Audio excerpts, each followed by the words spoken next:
Salut à tous!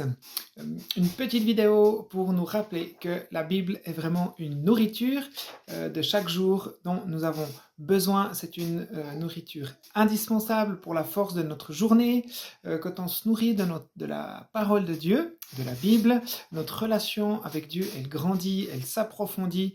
Et c'est dans ce livre, dans ces textes que Dieu nous laisse, que par l'Esprit Saint, Dieu va interpeller nos vies de l'intérieur et nous permettre de mettre en pratique ce qu'il a prévu aussi pour nous. C'est ça le règne de Dieu, c'est ce que Dieu met en nous, qu'on puisse le redonner plus loin et que aussi que la parole de Dieu elle puisse fonctionner comme un filtre pour aussi discerner ce qui vient de nous, ce qui vient de Dieu ou ce qui vient de l'ennemi. Est-ce que nous devons changer à l'intérieur là les choses les transformations que Dieu veut venir amener dans nos vies afin que nous soyons à l'image de Christ. Parce que oui, nous ne sommes pas directement ou tout le temps à l'image de Christ.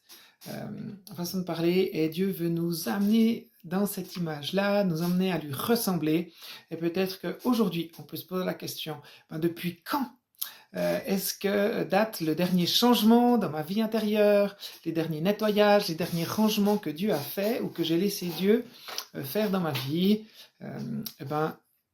Quand on lit la parole de Dieu, on permet à Dieu de venir transformer notre intérieur, de changer nos peurs en assurance, de changer notre colère en paix. Il y a plein de choses comme ça que Dieu peut faire en nous. Dieu veut vraiment que cette nourriture puisse nous aider à grandir et permettre aussi que cette mise en pratique du règne de Dieu soit transmise autour de nous.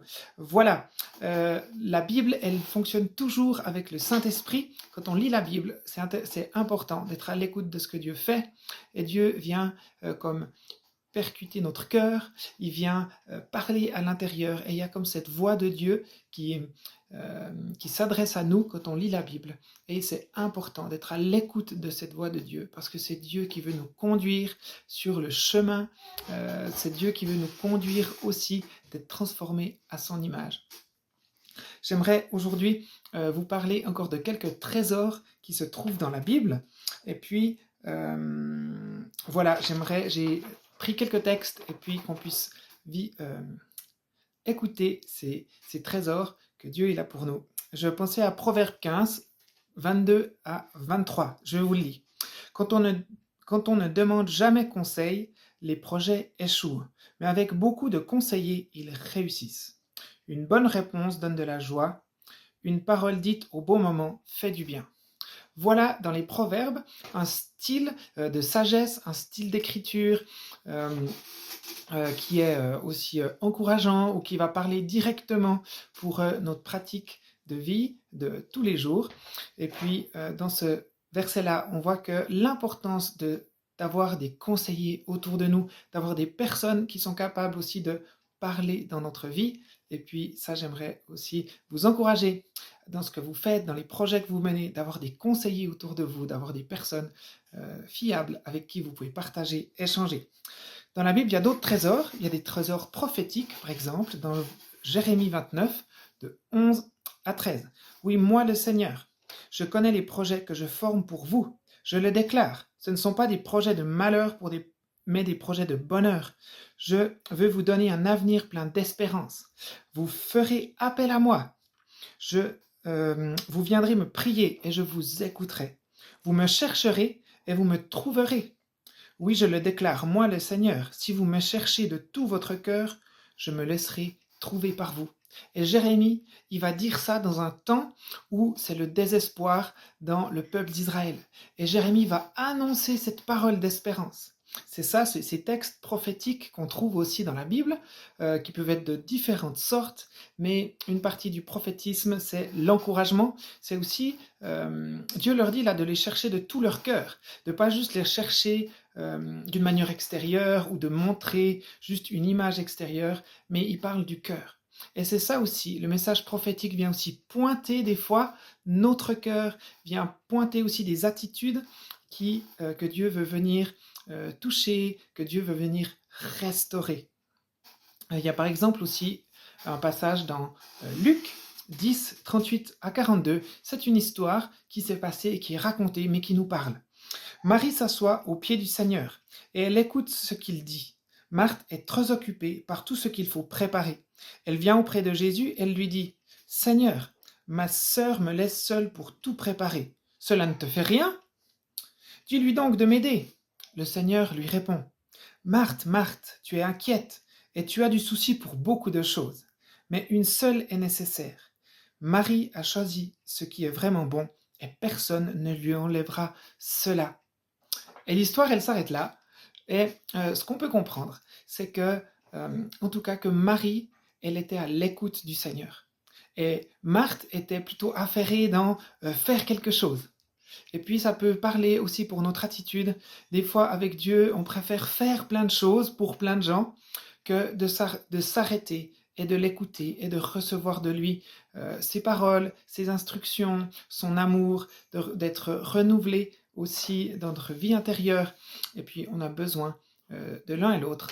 Mais Marie a choisi la meilleure, celle d'être au service et à l'écoute de son Seigneur. Et pour nous aussi, c'est peut-être quelque chose qui peut nous parler dans toutes les activités qu'on peut avoir, que nos activités ne soient pas un moyen peut-être d'éviter Dieu, voilà, mais que nos activités soient au service de Dieu, soient faites peut-être après aussi un temps d'écoute et un temps voilà, où nos cœurs sont aussi purifiés par la parole de Dieu pour avoir un service qui plaît à Dieu.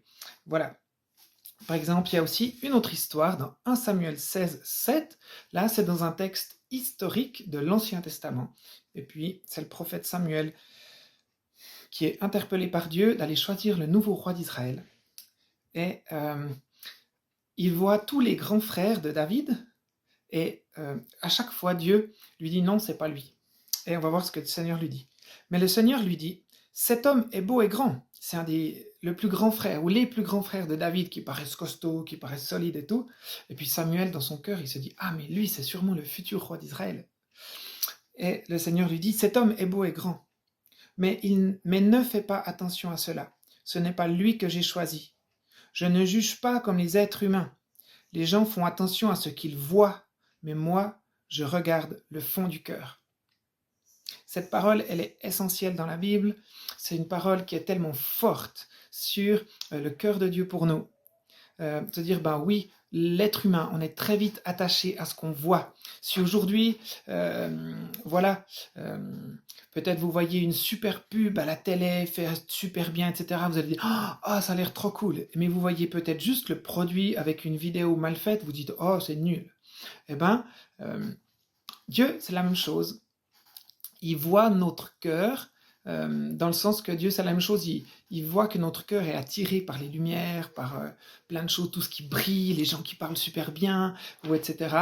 Et c'est vrai qu'aujourd'hui, moi, j'essaye de vous faire un peu une vidéo qui soit un petit peu motivante, mais en même temps, j'espère pouvoir vous partager le cœur et que de ce que vous pouvez retirer, par exemple, de cette vidéo, c'est ce cœur pour Dieu. C'est pas juste la manière, ni les images. J'ai choisi, par exemple, l'image d'une bibliothèque derrière. C'est pour vous dire que, par exemple, il y a plein de trésors dans la Bible.